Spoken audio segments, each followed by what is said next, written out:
この角度に合わせる。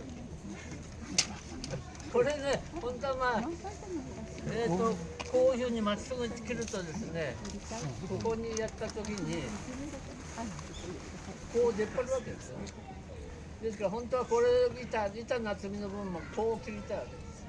そうすると屋根つけた時にここに隙間ができない。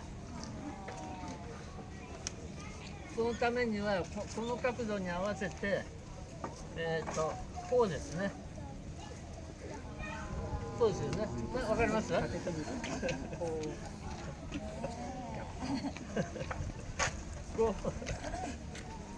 うなりますからね。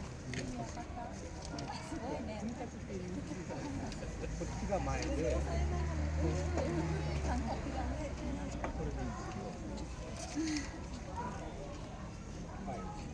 こうなるんで、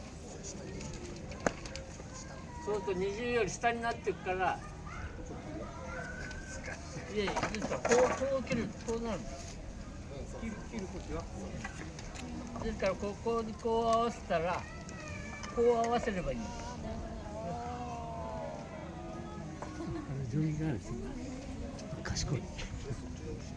これが後ろになっちゃうんだよね。そう。じゃあこっちをこれでも同じだよね。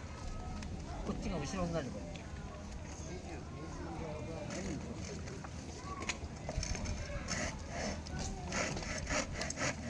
これはねちょっと難しいかもしれません。最初にこうしてこれで寸法取っちゃえば、あとはこの感じで。